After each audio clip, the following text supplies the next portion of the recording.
Selamat datang semua di channel ini, channel baru yang menyuguhkan sebuah alur dari cerita manhwa. Semoga kalian semua tertarik akan video yang saya buat. Tak lupa pula saya ingin mengatakan agar kalian tidak lupa like, komen, dan subscribe, karena dengan itu saya selaku admin akan bersemangat untuk membuat konten lebih lanjut. Dan tanpa berlama-lama lagi, mari kita mulai pembahasan alur ceritanya. Tergambar jelas, raut wajah dari seseorang yang bernama Erik Malvinger. Tatapan kecewa akan hal yang sedang dia alami. Di sela penglihatan itu, tampak sebuah siklus aliran mana yang sedang ia perhatikan. Di balik perhatian tersebut, seseorang sedang membicarakan sebuah penyakit yang sedang Erik itu alami. Penyakit tersebut bernama penyumbatan mana, di mana seseorang yang terkena penyakit ini tidak dapat mengalirkan mana dengan baik. Tepat di tempat rumah sakit kerajaan, tergambarkan Erik dan dokter sihir kerajaan. Dokter tersebut mengatakan bahwa dirinya telah berusaha berbagai cara untuk mengatasi penyakit yang dialami Erik. Akan tetapi, dirinya tidak bisa melakukan hal tersebut.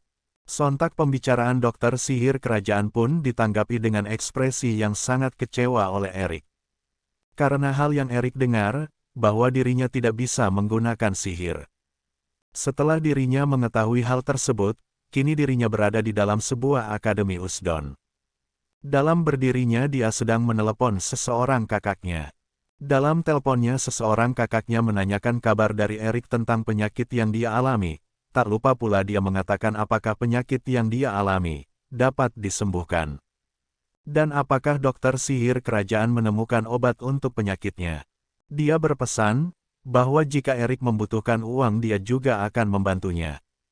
Belum selesai melanjutkan perkataannya, dengan wajah yang bercucuran keringat Erik memotong pembicaraan dengan kakaknya. Dia menyuruh agar kakaknya tenang, karena dia menyadari bahwa ia bukanlah anak-anak lagi yang harus dikhawatirkan. Dia mengatakan dengan tekad yang ia miliki bahwa dirinya akan sembuh dari penyakitnya.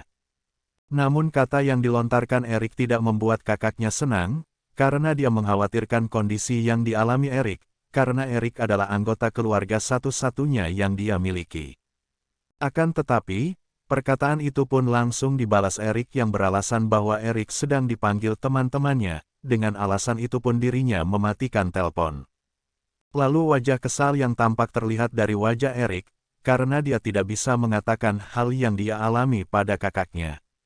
Dan rasa itu pun membuat Erik khawatir untuk pulang ke rumah. Lalu sudut pandang cerita berpindah di sebuah akademi Usdon yang nampak berdiri kokoh, bangunan akademi yang berlangitkan cerah. Dalam akademi tersebut tampak banyak orang yang sedang berkumpul di sebuah papan pengumuman hasil ujian. Untuk melihat hasil dari ujian para siswa yang mengikuti ujiannya. Dalam hasil ujian itu terlihat hasil ujian Erik yang cukup memuaskan dalam ujian yang ia peroleh. Seorang siswa bahkan menanyakan nilai yang dihasilkan Erik kenapa selalu konsisten. Akan tetapi hal tersebut ditentang dengan ekspresi Erik yang kesal karena perkataan siswa dan pencapaian itu. Hal yang dia kesalkan adalah ujian yang berkaitan dengan penggunaan mana. Karena dari hal itu membuat dirinya tidak bisa lolos ujian yang dilakukan. Sembari Erik berjalan meninggalkan papan pengumuman dan rasa kesal yang Erik rasakan, karena Erik sudah gagal dalam ujian yang menandakan kegagalan keempat kalinya. Yang dimana berdasarkan aturan akademi, gagal keempat kalinya membuat seseorang akan dilakukan pengusiran. Dilarut kekesalan yang dia alami, dia berpikir bahwa kegagalan yang dia terima itu membuat dirinya tidak akan pernah bisa membangkitkan keluarganya lagi. Walaupun dirinya sudah belajar keras agar bisa di akademi. Dan hasil kerja keras itu membuat Erik tahu tentang teori yang dibutuhkan untuk lulus dari akademi. Dan dirinya selalu terhebat dalam akademi, selain itu meskipun dirinya tidak ingin mengakuinya. Erik selalu berpikir bahwa dirinya adalah seorang yang spesial. Bukan hanya kepintaran Erik, akan tetapi kemampuan untuk mendeteksi mana dan memahami aliran mana lebih baik dari siapapun. Karena teori dan kemampuan tersebut adalah hal yang diinginkan oleh seorang penyihir. Lalu segi cerita berpindah kepada semua siswa yang sedang praktik tentang sihir. Dalam praktek sihir itu seorang guru yang tampak mengajari tentang proses mana. Proses mana itu disebut dengan mana circle. Dengan arahannya, Guru tersebut menyuruh siswanya untuk menyerap mana dan mengalirkan ke jantung. Proses itu ialah yang bernama mana circle, akan tetapi bakat Erik yang mampu memahami mana dan kepintaran dalam bidang akademi itu tidak dapat melakukan penggunaan mana circle, karena tubuhnya tidak mampu menggunakan sihir. Erik berusaha semaksimal mungkin untuk proses itu, sembari terdengar ocehan dari siswa yang berada dalam ruangan praktek. Dalam ocehan dan hinaan yang dikeluarkan siswa, karena dirinya masih berada dalam kelas pemula, dan mereka tidak menyangka bahwa Erik tidak bisa menggunakan sihir. Tak terelakkan dari ocehan para siswa, seorang guru pun menyuruh Erik agar menyerah akan usaha keras yang dijalani. Dan berniat untuk membuat alasan bagus untuk kepala sekolah atas keluarnya Erik dalam kelas praktek sihir, agar dia pindah di kelas pelajar. Dalam ucapan yang dilontarkan guru, ia berdiri tegak sambil mengeluh akan hal yang dia terima, penyumbatan mana yang membuat Erik tidak bisa menggunakan sihir. Akan tetapi walaupun dia berpindah kelas dan menjadi cendekiawan sihir, hal itu tidak bisa membuat Erik membangkitkan keluarganya dengan profesi rendah seperti itu, gumam Erik dalam ratapan. Lalu sudut pandang cerita berpindah kepada Erik yang sedang memandang sebuah patung yang berdiri tegak. Patung yang ia pandang adalah patung dari kakeknya. Dia adalah pahlawan perang agung. Flashback pun terjadi, di mana segerombolan monster yang sedang berkumpul sambil ditemani langit yang berwarna merah darah. Di sela para monster itu berkumpul terlihat jentikan jari yang mengeluarkan cahaya keemasan dari yang dia gerakan, sentikan jari yang dia lontarkan membuat semua monster meledak dalam sekejap, akan sihir yang dia keluarkan. Kemudian dalam ledakan para monster itu, tergambar raut wajah senyum yang menandakan kemenangan mutlaknya. Dia adalah kepala sekolah pertama, Akademi Usdon yang bernama Usdon Malfinger, dia adalah kakek dari Erik Malfinger. Akademi Usdon adalah salah satu akademi terbaik dari benua Erik. Sembari dia menatap patung kakeknya, dia bergumam bahwa jika dia keluar dari akademi yang ia tinggali, itu sama saja Erik menghancurkan nama Malfinger dari tangannya sendiri. Sembari menatap patung kakeknya Erik, terdengar jelas suara kedua siswa yang di belakang Erik mengatakan bahwa, bisa-bisanya Erik menjadi seorang cucu dari kepala sekolah pertama. Sontak perkataan yang dikeluarkan membuat Erik merasa kesal, bahwasanya kedua murid itu menjelaskan bahwa Erik adalah salah satu aib bagi keluarga Malfinger. Kemudian dalam berdirinya dan pembicaraan murid itu, membuat Erik mempertanyakan bahwa seberapa dalam keluarga kerajaan telah jatuh. Lalu dari kejauhan, Erik yang tidak terima akan perkataan tersebut memanggil kedua murid. Dia menanyakan bahwa apakah kedua murid itu adalah murid tahun pertama dari jurusan sihir fisik. Sontak ekspresi kaget yang ditunjukkan kedua murid itu. Iya, jawab murid dengan ekspresi wajahnya. Tak lama kemudian Erik perlahan menghampiri mereka. Dalam jalan tersebut ia menanyakan bahwa apakah mereka tahu tentang Sean. Karena di sini Erik menjelaskan bahwa Profesor Sean adalah salah satu dari teman baiknya Erik. Dengan nada mengancamnya ia berjalan ke arah kedua murid, untuk melihat nama dari mereka, namun ekspresi takut yang ditunjukkan murid itu. Karena mereka, tidak ingin berurusan dengan seorang asisten profesor. Lalu kedua murid itu, terburu-buru untuk pergi meninggalkan Erik, karena hal yang baru saja ia katakan. Setelah kepergian dua murid itu, Erik menatap patung kepala Akademi Sihir pertama, seraya bergumam bahwa dia harus fokus dan jangan melemah di Akademi Sihir ini. Karena tubuh cacatnya, itu membuat dia bertekad dengan tatapan tajamnya, bahwa dirinya pasti bisa mengatasi hal tersebut. Lalu segi cerita berpindah kepada Erik yang sedang kebingungan dengan kertas yang ia genggam.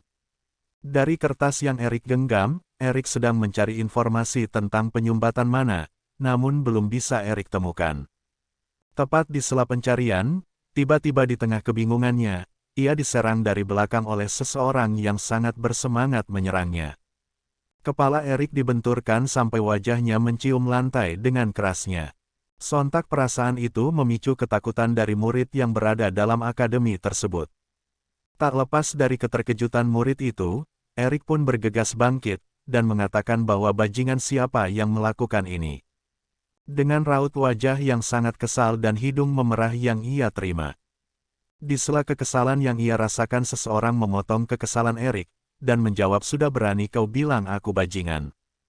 Nampak raut wajah kesal yang dia perlihatkan pada Erik. Dia adalah anak ketiga dari keluarga Nemster, dia bernama Sean Nemster. Setelah itu Erik yang sudah bangkit dari kejadian yang dia terima menanyakan apakah ini Sean Nemster yang bersahabat dan hebat. Dengan nada yang sedikit mengejek. Kemudian Sean mengatakan dengan nada kesalnya kepada Erik, untuk tidak mengganggu anak baru dengan menjual nama dari Sean. Lalu terlepas dari berdiri mereka berdua duduk di sebuah meja sambil meneruskan pembicaraan mereka. Setelah itu Erik menimpali perkataan Sean dengan ia mengerti untuk tidak menjual nama Sean kepada murid baru. Lalu Erik berniat mentraktir Sean untuk minum dan mengatakan kepada Sean kenapa Sean tidak mengubah hidungnya dengan sihir. Dengan nada yang masih kesal, Sean menjawab, bajingan, aku lebih baik mati daripada melakukan itu. Lalu seketika pandangan Erik berubah, dengan mata tajam yang sedang memikirkan sesuatu. Dia menghiraukan perkataan Sean yang sedang membicarakan bahwa dia mendatangi Erik untuk menyampaikan agar Erik tidak melakukan hal itu lagi. Dia menatap Sean yang sedang dibuat kesal oleh dirinya sambil bergumam dan menatap Sean. Setelah keluarga kami jatuh, Magic Tower dikuasai oleh 6 keluarga bangsawan yang disebut Hexagram. Dia adalah salah satu keluarga Hexagram, anak dari keluarga Nemster. Dan setelah dia lulus dengan cepat, dia menjadi seorang profesor akademi. Kemudian Erik yang masih melamun, Sean yang sedang membuka sebuah tas, dari dalam tasnya ia mengambil sebuah kertas. Dengan sifat kekanak-kanakan Erik dia masih bergumam meskipun dia jauh dari jalanku, dia adalah salah satu orang yang berada dalam sisiku. Dengan kertas yang baru saja Sean keluarkan, dia melanjutkan pembicaraan dengan menanyakan ada apa dengan Erik. Sean mengucapkan dengan nada yang sedikit kesal. Sembari Sean menyodorkan sebuah kertas kepada Erik yang ditanggapi ketidaktahuannya. Kertas itu bernama Dragon Diamond, kertas tentang rencana eksplorasi. Di tengah saran Sean ia meminum minumannya seraya mengatakan kenapa memberikan kertas itu padanya. Sontak dia menjelaskan kepada Erik bahwa spesies kuno yang baru saja ditemukan, telah membuat sarang baru, dan Sean menyuruh Erik untuk bergabung dengan kru ekspedisi. Sontak perkataan Sean itu, ditimpali rasa kaget Erik yang bergegas mengambil sebuah kertas yang Sean sodorkan. Dalam gumam dan keseriusan mukanya Erik, menyatakan bahwa naga kuno seharusnya telah punah. Dan mereka telah menemukan sarang baru yang menurut Erik adalah sumber dari segala sumber sihir. Disahut Sean dengan rasa bangga, dan senang dia mengatakan, bahwa jika Erik menemukan 1 atau 2 artefak sihir, mungkin Akademi akan melupakan pengeluaran Erik dari Akademi. Dan pasti mereka berterima kasih pada Erik, sambil menyuruh Erik untuk melihat peta itu. Dan tampak wajah Erik yang senang dan tak menyangka akan hal yang baru saja ia terima, seraya bergumam, bukan soal pengusiran yang Erik alami, tetapi obat yang Erik cari juga bisa ditemukan. Walau itu disangkal Erik, jika dia menemukannya mungkin akan disita oleh Akademi. Erik berpikir keras untuk saat itu. Tiba-tiba meja yang berada di depan Erik, langsung dipukul, dengan keras oleh Erik. Yang beranjak berdiri pada saat itu, sontak kejadian itu pun membuat Sean terlihat kaget dibuatnya. Sean bertanya kenapa Erik melakukan itu. Dalam dirinya berpikir kenapa Erik tidak sadar, ini adalah kesempatan dari surga yang diturunkan kepada Erik. Lalu di tengah berpikir, tiba-tiba Erik tertawa dengan kerasnya. Yang disahut Sean, dengan rasa kaget dan mengatakan apakah Erik sudah gila, belum sempat Sean meneruskan pembicaraannya. Jari Erik langsung menunjukkan jari, kepada peta yang berada dalam meja, dan memanggil nama Sean, wajahnya terlihat, seperti menerima petunjuk, dengan ekspresi yang senang, seraya menunjuk peta itu, Erik mengatakan, bahwa di sana tidak ada sarang, sambil menunjuk peta dengan jarinya. Sontak perasaan kaget pun, diterima Sean karena perkataan Erik. Pandangan Sean pun langsung menuju ke arah, orang yang duduk di sekitar mereka duduk. Dalam hati Sean mengatakan, bahwa untungnya seseorang tidak mendengar perkataan yang baru saja Erik lontarkan. Sambil mendekatkan wajah Sean ke Erik, Sean berbisik dengan pelan, bahwa Sean menyuruh Erik untuk menjaga ucapannya. Karena banyak profesor yang terlibat dalam kasus yang ia bicarakan, dengan ekspresi takut dia mengatakan, kepada Erik. Sama saja mau melawan orang-orang besar sekaligus. Akan tetapi, pernyataan itu pun disanggah dengan ekspresi Erik yang tak acuh. Karena Erik berpendapat memang itulah kebenarannya, dia mengucapkan kata dengan nada bertanya. Akan tetapi Sean dengan keringat dinginnya sekali lagi mengatakan, haruskah aku memukulmu sekali lagi? Namun ditimpali Erik yang menyuruh Sean agar memperlakukan dirinya sendiri seperti keluarga Nerester. Kemudian secara tiba-tiba Sean mengeluarkan sebuah energi sihirnya ke dalam sebuah gambar sihir. Lanjut perkataan Sean yang menyuruh Erik untuk mendengarkannya. Lalu terlihat cahaya biru yang menyinari sebuah peta di atas meja, cahaya biru itu pun terus-menerus menjadi terang. Dan tiba-tiba kedua orang tersebut telah sampai di titik di mana mereka sedang mengawasi bumi yang sedikit kelihatan retak. Dan retakan itu tercipta karena dua lapisan tanah yang bertabrakan. Dan sejumlah besar dari mana keluar dari retakan, lalu Erik menimpanya dengan penjelasan yang ia katakan, dengan mana yang terkumpul selama 100.000 tahun. Secara teknis, tidak heran kalau ada naga di sekitar sini. Akan tetapi sambil menjelaskan kepada Sean yang tengah berdiri, di suatu hamparan mana yang ada di sekitarnya. Dia menanyakan kepada Sean apakah Sean tahu tentang 3 prinsip aliran mana. Sontak nada rada kesalnya, karena Sean berpikir apakah Erik mengejeknya dengan perkataan itu. Tapi Erik tahu karena Sean adalah seorang asisten profesor. Kemudian Sean menjelaskan 3 prinsipnya dengan nada rada kesal. Dari tinggi hingga rendah. Dari lebar hingga sempit. Digambarkan seperti tebing ini. Lalu terlihat Sean terlihat dalam lorong goa yang terlihat. Di mana Sean sedang berdiri, dan lanjut menjelaskan. Dari panas hingga dingin. Kemudian mereka berdua dibawa ke atas bumi yang seperti sedang melayang di luar angkasa, diiringi Erik yang sedang menjelaskan.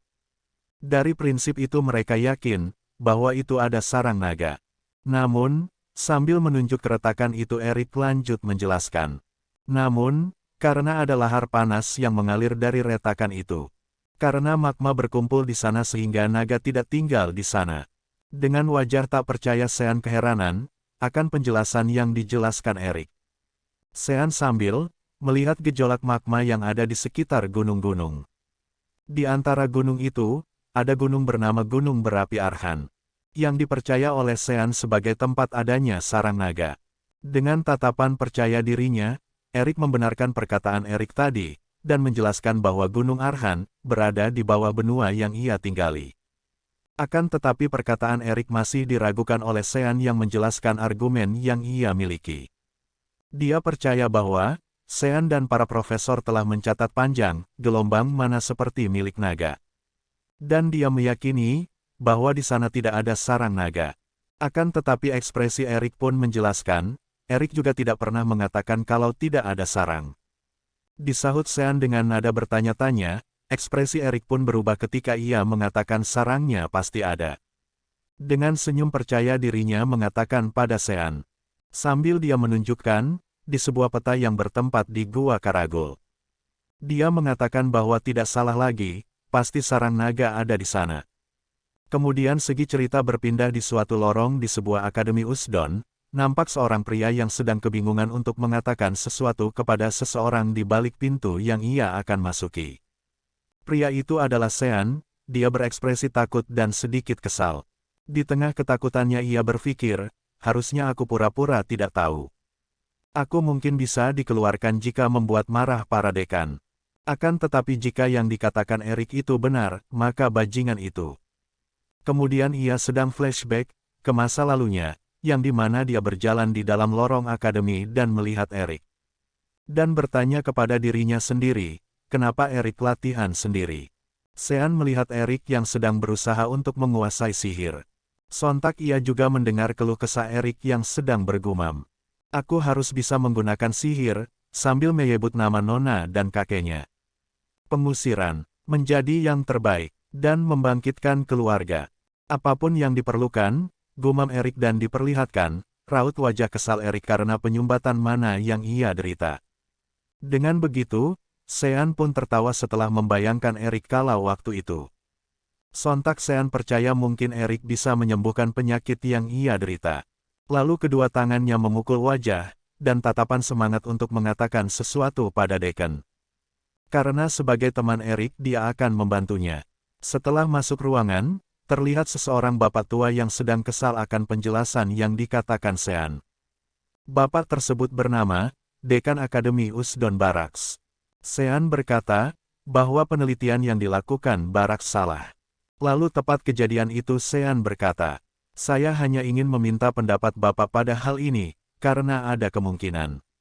Belum selesai berbicara dia sudah memotong pembicaraan Sean, dengan memanggil namanya dan mengatakan dia tidak tahu kenapa Sean mengambil kesimpulan itu.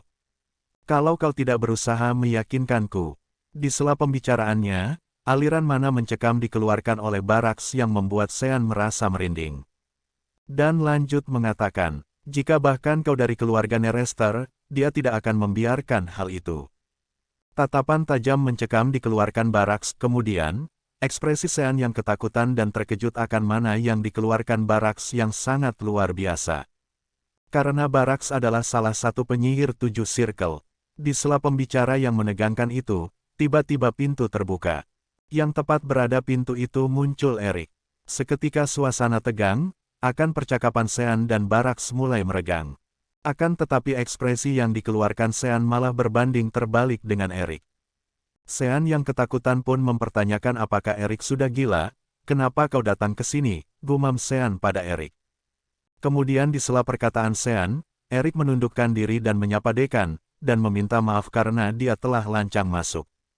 Dari perkataan Erik itu, Barracks memanggil nama Erik, dan mempertanyakan apakah asisten profesor itu mengambil kesimpulan dari Erik. Dengan penundukan kepala dan senyuman yang terlihat, Erik membenarkan hal tersebut. Lalu tampak senyuman yang diperlihatkan Barracks pada Erik, yang mengatakan bahwa dia mengagumi kecerdasan dan ketelitian yang ia miliki. Dan sulit seorang siswa memikirkan hal itu. Dia mempertanyakan bahwa ketidakadaan bukti itu merupakan hal bualan saja. Mata sipit dan senyum sinis mengiringi perkataan Erik dengan argumennya. "Kesimpulan adalah prinsip dasar yang anak 3 tahun saja bahkan bisa mengerti," balas Erik kala itu. Dia menanyakan pada Barracks apakah Barracks membutuhkan bukti. Sontak terlihat tatapan dari kedua orang yang memancarkan ketidaksukaan masing-masing. Di samping pembicaraan mereka, Sean yang kini menangis dalam hatinya bergumam. Apa bajingan itu sudah gila, kenapa dia memancing amarahnya? "Dasar iblis, kau di sini bukan penolong, melainkan menjatuhkan penolongmu." Di sela gumaman Sean, Barracks menertawakan tentang prinsip dasar yang dia bicarakan sambil mengusap dahi. Kemudian wajah tawa menyeringai dari pandangannya yang mengatakan bahwa dia sampai kehabisan kata-kata sampai bisa tertawa. Sampah yang tidak mengeluarkan mana, nada ejekan dan hinaan yang dilontarkan Barracks ke Erik. Tatapan tajam yang menatap Barracks, yang menjawab, dengan perkataan yang Erik keluarkan, "Apakah salah?" Barracks yang duduk sambil memegang tangan pun serius dan membenarkan pertanyaan Erik, dan berargumen. Ada juga orang yang beruntung pada tebakan kosong seperti itu. Sampah yang tak tahu pada tempatnya seperti Erik, dengan tatapan dan senyuman kecil, yang berdiri pada hadapan Barracks. Di saat Erik termenung Barracks melontarkan kata, tapi sebagai seorang profesor, dia tidak bisa mengabaikan pendapat dari muridnya. Lalu dengan tatapan dan tawanya, Barracks mengajak Erik untuk bertaruh dengannya. Kemudian Erik mempertanyakan pada Barracks taruhan seperti apa yang akan dibuat, lalu dia mengatakan bahwa dia akan memberikan semua sumber daya yang dibutuhkan untuk eksplorasi. Dan menyuruh memberitahu semua yang dibutuhkan pada bagian keuangan. Akan tetapi jika itu gagal, Barracks pun menyuruh untuk mempertaruhkan pusaka yang Erik miliki.